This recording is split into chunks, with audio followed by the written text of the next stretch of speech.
The radio crackled at 8:03 a.m. on June 6, 1944. On the bridge of USS Augusta, 12 miles off the Normandy coast, American officers froze mid-conversation. A voice, Canadian, breathless, nearly drowned by the sound of gunfire, cut through the static. Beach exits at Mike Sector clearing. Pillboxes neutralized. We're pushing inland. General Omar Bradley looked up from his maps, his face ashen. Behind him, staff officers exchanged glances. "That can't be right," someone whispered. At Omaha Beach, just miles to the west, American boys were dying in the surf, pinned down, unable to move. The radio reports from Omaha painted a nightmare. Bodies floating in red water, troops hugging the sand. The assault stalled before it had truly begun. But at Juno Beach, the Canadians were through. Bradley's operations officer grabbed the radio handset, demanding confirmation.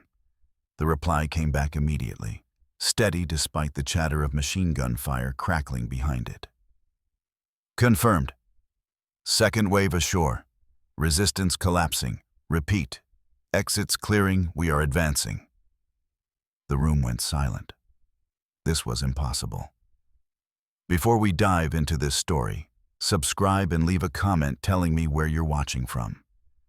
If you're fascinated by the tactical innovations and psychological warfare techniques that decided battles in World War II. Make sure to subscribe to the channel and hit the notification bell. We bring you the untold stories of ordinary soldiers who achieved extraordinary results through ingenuity and courage.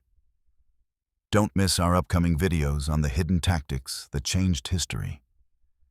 Every intelligence report, every tactical assessment, every prediction from Allied headquarters had pointed to one conclusion. Juno Beach would be a bloodbath. The German defenses there were among the strongest on the entire Atlantic Wall. Concrete bunkers 8 feet thick, 88mm guns that could shred tank armor. 4 years of fortification, miles of barbed wire, mines, and interlocking fields of fire. And the men assigned to take it? The 3rd Canadian Infantry Division. The same Canadians who had been slaughtered at Dieppe in 1942. Some American officers had politely, privately, referred to them as colonial troops. There had been quiet concerns about their combat experience, whispered doubts about whether they were truly ready for this scale of assault. A few had even suggested the Canadians should have been given an easier sector. Now, on the command ship, those same officers were staring at the map board in disbelief. The position markers for Canadian units kept moving. Not slowly, not cautiously. They were accelerating. By 10 a.m., reports indicated Canadian soldiers had pushed 4 miles inland. By noon, 5 miles. When the afternoon intelligence brief came through, an American staff captain had to verify the numbers 3 times before he believed them. 7 miles. The Canadians had advanced 7 miles into occupied France, deeper than any other Allied force on D-Day. One American observer, watching from the deck of a destroyer, would later write in his diary, "Those Canadians, we never saw anything like it." But how? How had the troops everyone expected to struggle, perhaps even fail, achieved what no one else could? The answer lay in a decision made months earlier. A decision that had defied every rule in the military textbook.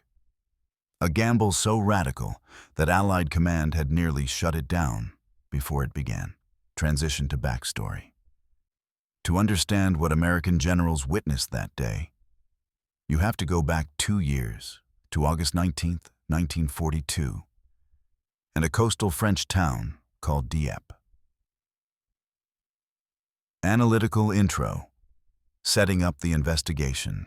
This is the story of how 14,000 Canadian soldiers at Juno Beach didn't just survive D-Day, they revolutionized it. And more importantly, it's the story of what American generals said when they watched it happen. Because in the command ships, in the field headquarters, in the private journals and classified after-action reports, U.S. commanders documented something extraordinary. A transformation from skepticism to astonishment to outright admiration, all in the span of a single day. We'll follow the tactical decisions that made Juno possible, the doctrine that nearly prevented it, and the moments when American officers realized they were witnessing something that would change Allied warfare. We'll examine the plot twists, the unexpected successes, the collapse of supposedly impregnable defenses, and the radical tactics that worked precisely because they violated every conventional rule. By evening on June 6th, General Bradley would write in his journal, "We must learn from the Canadians." Within 2 years, the tactics proven at Juno Beach would be written into U.S. Army doctrine. But before any of that, before the breakthrough, before the admiration, before the military revolution, there was Dieppe. And Dieppe was where the real story begins. Because Dieppe was where conventional wisdom failed so catastrophically that one Canadian general decided to throw out the entire playbook. His name was Rod Keller. And what he did next would shock the Allied establishment and save thousands of lives on D-Day. 2 years and 9 months before those radio reports stunned Bradley's staff, Rod Keller stood on a beach at Dieppe, watching the doctrine he'd trusted turn 6,000 men into casualties in 9 hours. The operation had followed every rule. 3-minute intervals between assault waves, methodical advancement, troops consolidating positions before pushing forward, textbook amphibious doctrine executed with precision, and it had led to slaughter. Keller spent the months after Dieppe doing something most generals avoided. He talked to the survivors. In hospital wards and debriefing rooms, he asked the same questions over and over. Where did you get hit? When did your unit take the most fire? What killed the men around you? The answers formed a pattern that contradicted everything the manuals taught. The kill zone wasn't the waterline, it was the stretch between the surf and the German fortifications.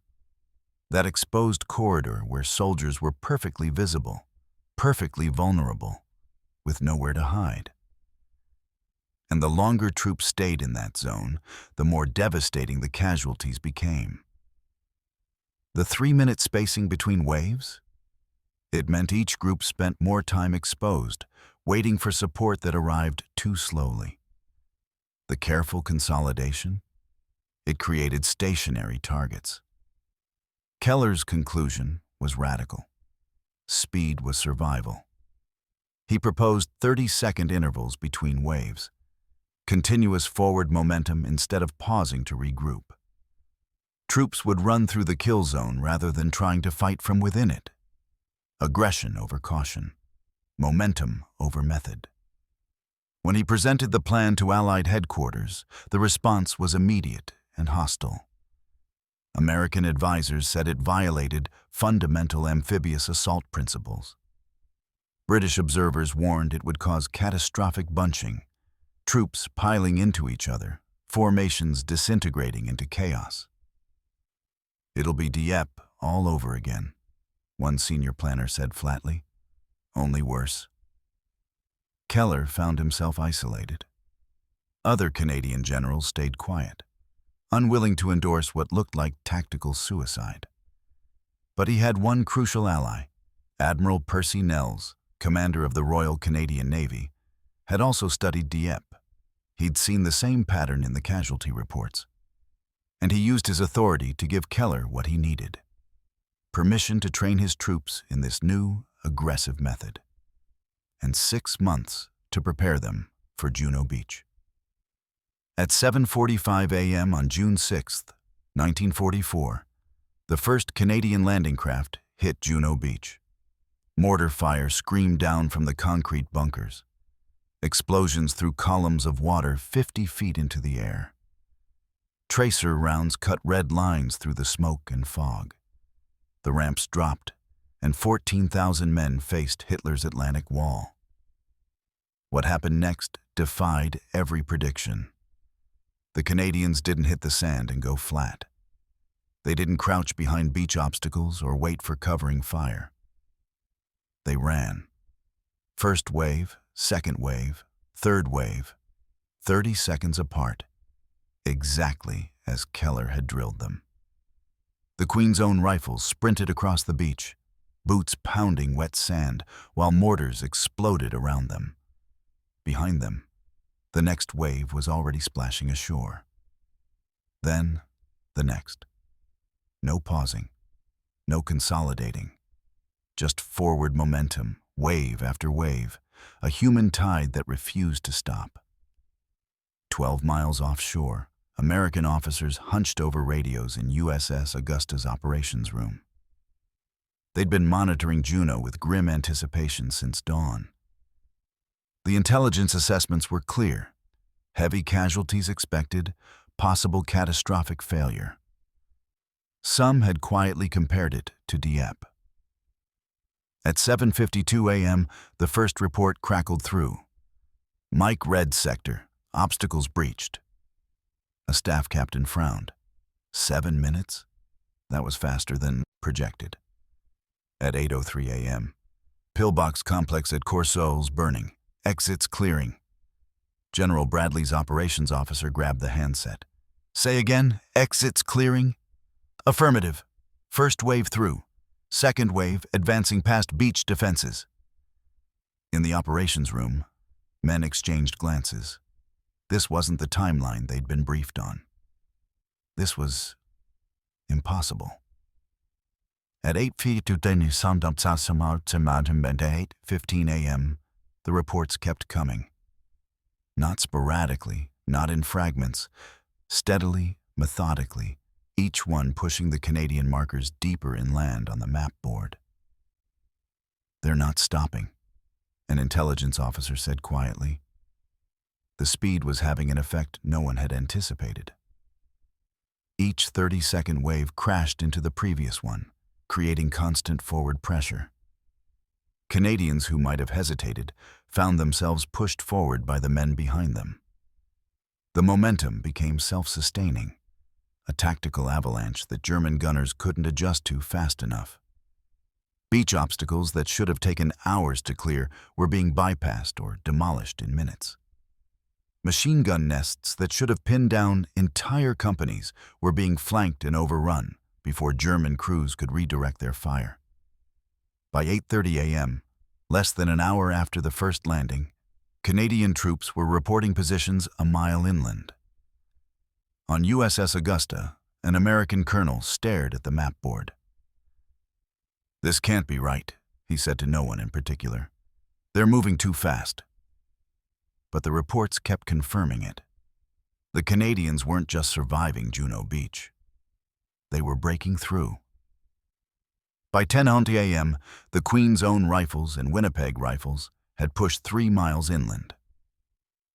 Through smoke thick enough to choke on, Canadian infantry and armor pushed as a coordinated force. Sherman tanks rolled forward, their guns suppressing German strongpoints, while engineers cleared paths through minefields. Infantry squads leapfrogged from cover to cover, never stopping long enough to become stationary targets. The beach exits, those critical choke points where sand met inland roads, had been the planners' greatest concern. At Omaha, American troops were still struggling to clear them, caught in brutal firefights that had lasted hours.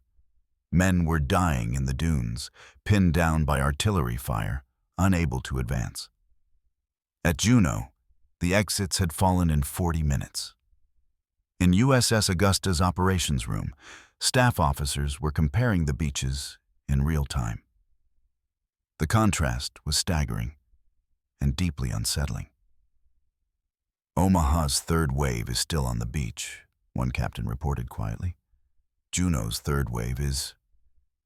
They're past Courcelles village. An American major looked up from his clipboard.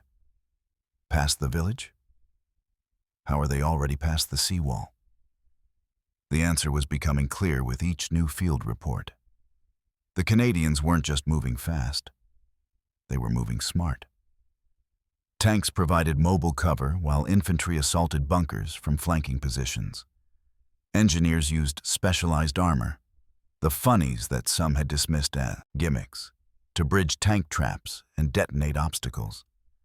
Nothing stopped moving long enough for German gunners to zero in. It was combined arms warfare executed with a precision that left American observers struggling to keep up with the position markers on their maps. At 10:30 a.m., a runner brought Bradley an updated intelligence summary. The general read it twice, then looked up at his staff. "The Canadians are 4 miles inland," he said flatly. Silence. American units at Utah had barely secured a 2-mile perimeter. At Omaha, men were still dying to gain yards. 4 miles, Bradley repeated. In 3 hours. An operations officer leaned over the map board, checking the markers again, as if expecting them to be wrong. "Sir, they're not stopping. Latest reports show forward elements approaching Bagny-sur-Mer. That's 7 miles from the beach." Another officer shook his head slowly. These men are rewriting the playbook. It wasn't an exaggeration. Across the command ship, American planners were scrambling to understand what they were witnessing.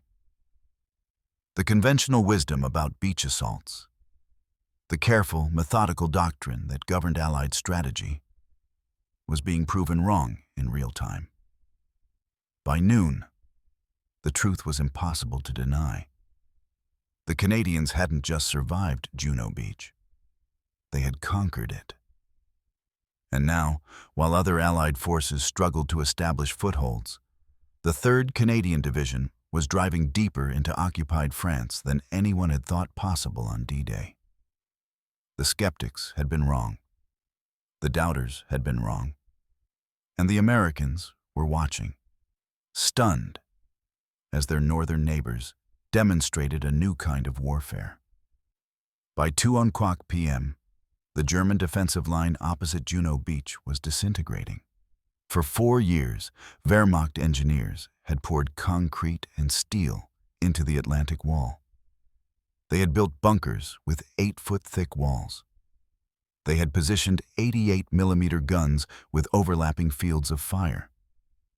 They had created what they believed was an impregnable fortress stretching from Norway to Spain. The Canadians had shattered it in 6 hours. German commanders, trained to face methodical Allied advances, found themselves overwhelmed by an enemy that refused to slow down. Machine gun crews would set up firing positions only to discover Canadian tanks already flanking them. Artillery batteries would range their guns on beach targets, while Canadian infantry was already assaulting their rear positions. The speed was devastating. At Tailleville, an entire German strongpoint, 200 men, concrete bunkers, artillery positions, surrendered intact at 1:30 p.m. At Saint-Aubin-sur-Mer, Wehrmacht troops laid down their weapons in batches as Canadian armor rolled past their collapsing defenses. Isolated German platoons, seeing their flanks exposed and their supply lines cut, chose capitulation over annihilation. By mid-afternoon, thousands of German soldiers were walking toward the beaches with their hands raised. American naval observers watching from offshore destroyers could barely process what they were seeing. Through binoculars, they watched columns of German prisoners being marched past burning bunkers. They saw captured enemy trucks, intact, still loaded with ammunition, being driven by Canadian soldiers. On the destroyer USS Harding, sailors actually cheered. A U.S. Navy captain lowered his binoculars, turned to his executive officer, and said quietly, "The wall wasn't supposed to break like this." It wasn't just breaking, it was collapsing. The massive fortifications that Hitler had spent years and billions of Reichsmarks constructing were proving helpless against the Canadian momentum. Concrete couldn't adapt. Static defenses couldn't respond to an enemy that moved faster than doctrine predicted. By 3 p.m., radio intercepts revealed German regimental commanders requesting permission to withdraw. Some were reporting their units as combat ineffective. Others were reporting they'd lost contact with battalion headquarters entirely. The realization was spreading across Allied command like wildfire. Juno wasn't just succeeding, it was becoming the fastest-moving front in all of Normandy. At Allied headquarters, staff officers were updating situation maps every 30 minutes just to keep pace with Canadian advances. While Omaha remained a desperate struggle and Utah worked to expand its perimeter, the Canadians were already establishing defensive positions 7 miles inland. An American intelligence officer summarized it in his log. Enemy resistance opposite Juno Beach has effectively ceased as organized defense. Canadian advance continues.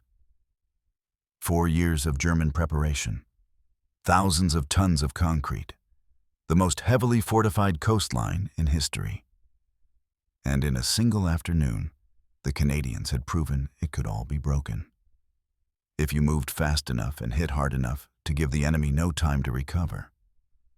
The Atlantic Wall hadn't just cracked at Juno Beach, it had shattered. The transformation happened in hours, not days. That morning, some American officers had quietly questioned whether the Canadians were ready for Juno. There had been whispers about colonial troops and concerns about combat inexperience. A few had privately predicted the 3rd Canadian Division would struggle, perhaps badly. By afternoon, those same officers were talking about the Canadians with something close to awe. Brigadier General Norman Cota, the Omaha Beach hero who had personally led men off the killing ground that morning, heard the Juno reports during a brief respite at his command post. He looked up from his maps, exhausted and still covered in sand, and said to his staff, "I couldn't believe my eyes when I saw the updates. The Canadians are fighting like demons." Coming from Cota, a man who'd just faced the worst beach assault of the war, the words carried weight. On USS Augusta, Bradley's staff compiled the afternoon intelligence summary. The numbers told an undeniable story. While American forces at Omaha had advanced roughly 2 miles, and Utah had pushed 3 miles inland, the Canadians at Juno had penetrated 7 miles into occupied France. Deeper than anyone else, an operations officer noted in the log. Deeper than we thought possible on D-Day. The British reaction was equally striking. British commanders had been polite that morning, supportive in their briefings, but privately skeptical. They remembered Dieppe. They'd worried the Canadians might freeze under fire or falter against the Atlantic Wall's strength. By evening, British liaison officers were requesting detailed briefings on Canadian tactics. One British colonel, observing from a command ship, sent a message to his headquarters. "The Canadians have exceeded all expectations. Their aggressive doctrine appears highly effective." Polite skepticism had become genuine admiration. In the American planning rooms, discussions were already shifting. Officers who hours earlier had questioned Keller's methods were now asking how to replicate them. "We need to study this," a senior planner said during an evening briefing. "Everything. The wave timing, the momentum-based assault, the armor-infantry coordination, all of it." Another officer nodded. "The Canadians just demonstrated that our doctrine might be wrong. If they can break through the Atlantic Wall in 6 hours using these tactics, we need to understand why." The respect wasn't abstract or diplomatic. It was immediate and practical. American commanders were watching a military revolution unfold, and they knew it. By sunset on June 6th, the 3rd Canadian Infantry Division had gone from questioned underdogs to the most successful force on D-Day. And every American officer watching had learned the same lesson. Never underestimate the Canadians again. At 6:00 p.m. on June 6th, senior American commanders convened for the evening intelligence briefing aboard USS Augusta.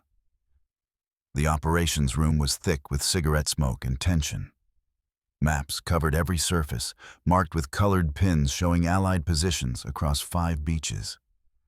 Staff officers had spent the afternoon compiling reports, casualty estimates, and tactical assessments. General Omar Bradley stood at the main map board, studying the day's results in silence. The picture was stark. Omaha Beach, barely 2 miles of penetration, over 2,000 casualties, objectives unmet. Utah Beach, solid foothold but limited advance, still consolidating the beachhead. Gold and Sword beaches, steady progress but facing stiff resistance, falling short of planned objectives. And then Juno. The Canadian markers stretch 7 miles inland. Beach exits cleared, villages captured. Link up with British forces from Sword Beach nearly complete. Casualties around 950. Terrible, but far below the predictions. A staff officer broke the silence. "Sir, according to these reports, the Canadians are the only force that met virtually all their D-Day objectives." Bradley studied the map for another moment, then turned to his deputy. His voice was quiet, almost reflective. "We must learn from the Canadians." The room went still.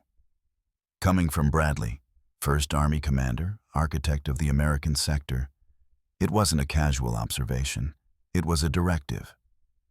Within hours, Eisenhower's official communiqué would praise the entire Allied front, celebrating D-Day as a unified victory. And it was. No one questioned that. But in the private conversations aboard the command ships, American officers were having a different discussion.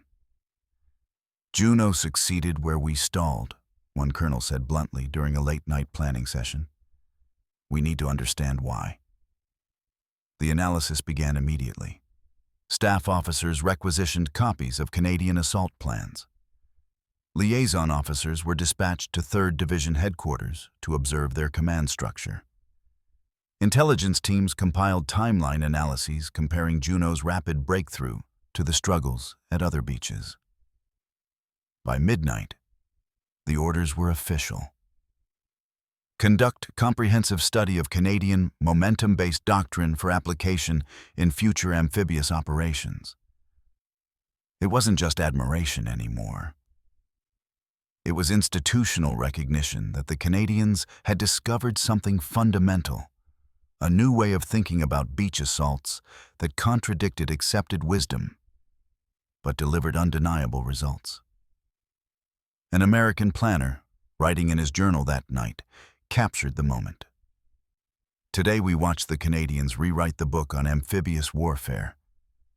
Our doctrine said slow and methodical. Theirs said fast and aggressive. We predicted disaster. They achieved breakthrough. The implications will reshape how we fight for years to come." He was right. Within 2 years, U.S. Army training manuals would incorporate lessons from Juno Beach. The concentrated wave timings, the emphasis on momentum over consolidation, the aggressive use of armor in beach assaults, all of it would become standard Allied doctrine. But that night, as June 6th became June 7th, American commanders simply sat with a new understanding.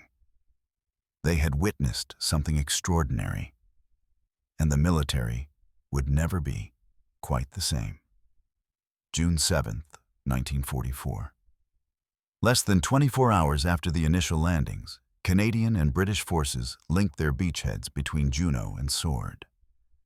The strategic impact was immediate. What had been 5 separate Allied toeholds became a continuous front. A solid line of troops and armor stretching across the Normandy coast. German units that might have exploited gaps between beaches now found themselves trapped, their defensive positions outflanked and surrounded. But the Canadian breakthrough had another effect, one that American commanders watching from the western sectors understood immediately. German panzer reserves, which Hitler's high command had been holding back for a massive counterattack, were being forced to commit eastward. The rapid Canadian penetration threatened to break through to Caen and potentially encircle German positions across the entire British-Canadian sector. Wehrmacht commanders had no choice. They had to commit their armored reserves to stop the Canadians, which meant those panzers weren't attacking the Americans. At First Army headquarters, U.S. intelligence officers tracked German unit movements with quiet relief. The pressure on Omaha and Utah, already brutal on D-Day, would have been catastrophic if those panzer divisions had rolled west instead of east. "The Canadians are drawing fire," one American colonel observed. "Every German tank facing them is one we don't have to fight." In the weeks that followed, the pattern continued.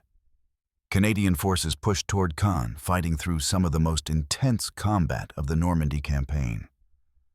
They helped tighten the noose around German armies at Falaise, where thousands of Wehrmacht troops were encircled and destroyed. The fighting was brutal, the casualties mounting, but the strategic impact was undeniable. American forces, pushing south and west, faced fierce resistance, but not the full weight of German armored reserves. Those were locked in desperate battles with the Canadians. Years later, American veterans would speak about this with quiet respect. A sergeant from the 29th Infantry Division, interviewed in the 1950s, put it simply: "The Canadians took heat off us, no question. They saved many of our men by forcing the enemy to commit elsewhere." A tank commander from Juno Beach wrote in his memoir, "We knew the Canadians were catching hell to our east. Every German unit fighting them was one we didn't face. They bought us time and space with their blood." Even senior officers acknowledged it. In his post-war writings, one American general noted, "The Canadian success at Juno and their aggressive prosecution of the campaign afterward materially assisted American operations throughout Normandy. Their willingness to engage the enemy's strongest formations allowed us to execute our breakout with fewer casualties than might otherwise have occurred." It wasn't charity. It was recognition of strategic reality. The Canadians hadn't just won their beach on D-Day. They had changed the entire calculus of the Normandy campaign. And American commanders knew it. History has a cruel sense of irony. The Canadian achievement at Juno Beach became legendary. The 3rd Canadian Infantry Division success was documented in official reports, celebrated in regimental histories, and taught in military academies. The tactics proven that day, the aggressive wave timing, the momentum-based assault, became foundational to Allied amphibious doctrine. But Major-General Rod Keller, the architect of it all, faded into obscurity. He received no major decorations for D-Day. Post-war, he struggled with health problems and professional controversies. While other D-Day commanders became household names, Eisenhower, Bradley, Montgomery, Keller's name disappeared from the popular narrative. Even in Canada, few remember the general who threw out the textbook and saved thousands of lives. His doctrine lived on. His name did not. American generals, however, never forgot what they witnessed. General Omar Bradley, in his 1951 memoir, A Soldier's Story, wrote, "The Canadian assault at Juno Beach demonstrated tactical principles that would influence American operations for years to come. Their aggressive approach, initially controversial, proved decisively effective." Norman Coda, in a 1960 interview, reflected, "I saw men fight with extraordinary courage at Omaha. But what the Canadians did at Juno, the speed, the coordination, the sheer audacity, that was something different. That was innovation under fire." Even junior American officers carried the memory. Letters, diaries, and oral histories from D-Day veterans contain recurring references to Canadian performance.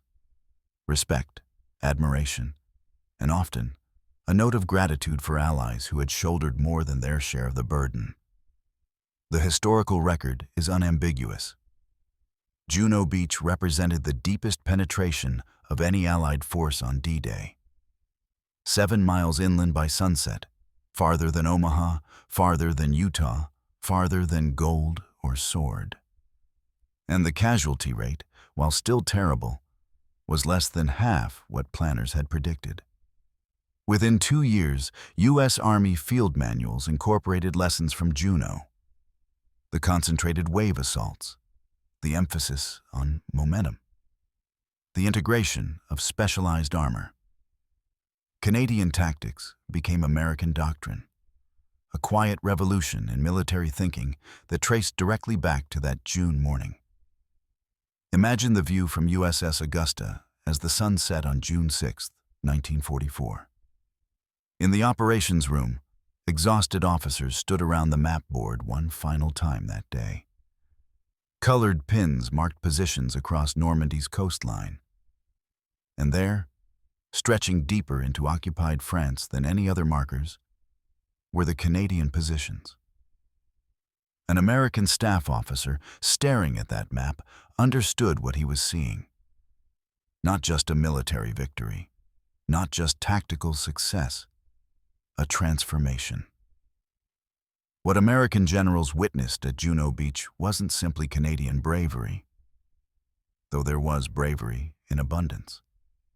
It wasn't just good luck or favorable conditions, though both played their part. It was the moment a so-called colonial force proved that courage combined with innovation could shatter the impossible. It was the day conventional military wisdom was tested against reality and found wanting. It was the afternoon when skeptics became believers and doubters became students. It was the moment Canada permanently rewrote the story of D-Day, and the American generals who watched it happen never stopped talking about what they saw.